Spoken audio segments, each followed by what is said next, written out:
module, we're going to talk about search engine optimization, or SEO. So that sounds really complicated. What does that mean? Well, it's not that complicated because it's something you interact with every day. When you do a search on one of your search engines, what do you look for? Where do you look first? Well, I click on whatever comes up first. That's what most people do, and that's the natural reaction. And with search engine optimization, it's the attempt to get your site listed first in the search engine rankings. Okay. So you're not paying for it to appear. You just appear naturally. So the paid ads are the ones that appear over to the side. Right. Okay. So search engine optimization helps me show up first in the non-paid listings. Correct. Gotcha. Okay. So how do we do that? So there's a couple of different processes. The first thing to really know is that there are three main search engines: Google, Yahoo, and Bing. And the search engine rankings really matter because people are using search engines more and more every day. 42% of consumers search for products online first with a search engine. Wow.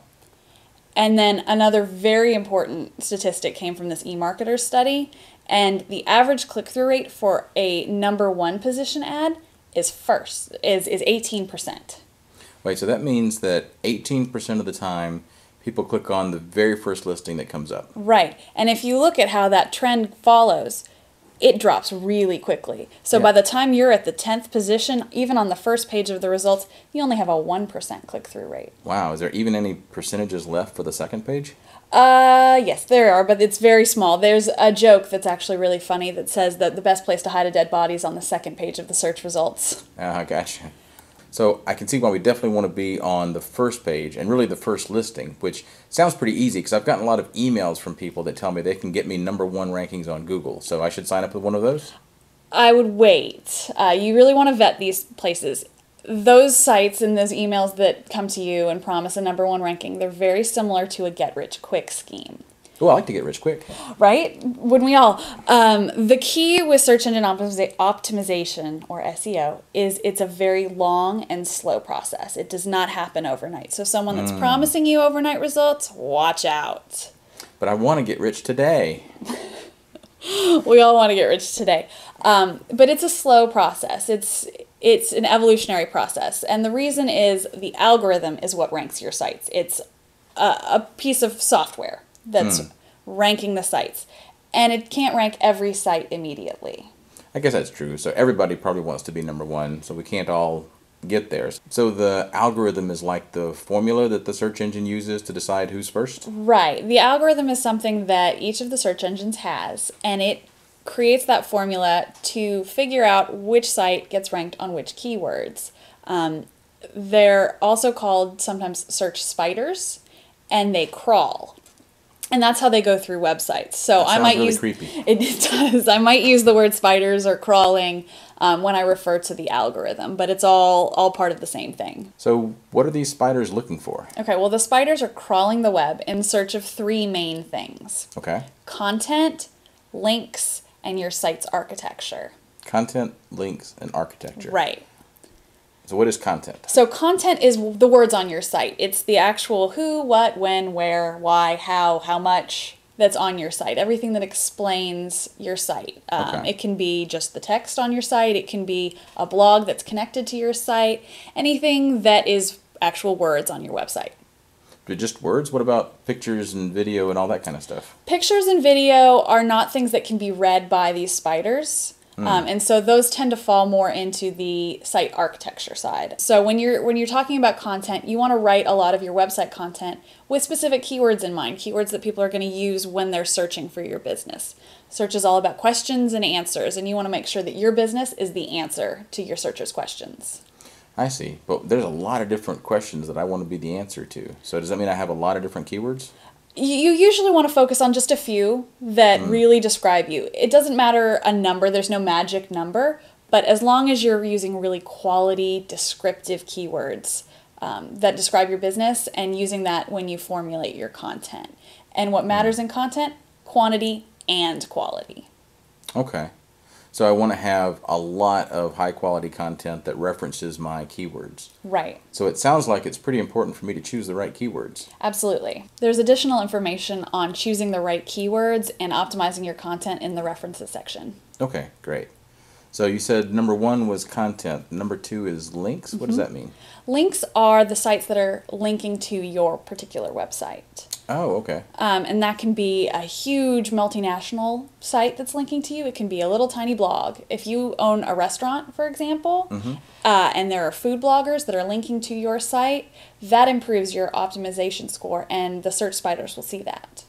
I guess that makes sense. So the Google algorithm or the Bing algorithm or whatever search engine's algorithm knows that I'm a more relevant site because other relevant sites are linking to me? Exactly. It provides you a certain sense of authority or authorship on the web, and that's how they determine who's more important than someone else. So this person is more deserving of getting that number 1 ranking. Oh, I see. Because there are big sites, big, important, well-trafficked sites that are linking to them. Okay. So, but what about the links that I have on my site that go to other websites? Do those count too? Those don't count towards your particular site's ranking, but they're good relationship building tools. If you develop a relationship with a particular site and you link to them, that's a great way to open a door and have them link back to you. And those are called reciprocal links. Oh, okay. Okay. So how do I get these big important websites to link to my website? And that a lot of that goes back to the content, having great content. Get people to want to link to you. Ah, okay. Okay. That makes sense. That's why, again, this is a slow process. It's not a quick and easy process. It takes time to develop that sort of content. So becoming more important and getting those links and developing them can take a lot of time, which is why I say don't jump straight into that get-rich-quick scheme. Well, I'm glad you mentioned that because I've seen places on the internet that advertise that they'll give me links to my website, and I never understood that until now, but it sounds like maybe that's not the right way to go? It's really not. What you want to focus on is quality when it comes to your links. Okay. The better links that are coming to your site, the better you're going to be scoring in that algorithm. And the spiders can see that. They can see that traffic that's coming in. So that's pretty much everything you need to know about links. It's very smart spiders. The third thing you want to look at is the site architecture. That sounds complicated. What does that mean? It's fairly complicated. Parts of it are easy, parts of it are complicated. That has to do with how your site is set up and how different parts of your site are tagged or coded.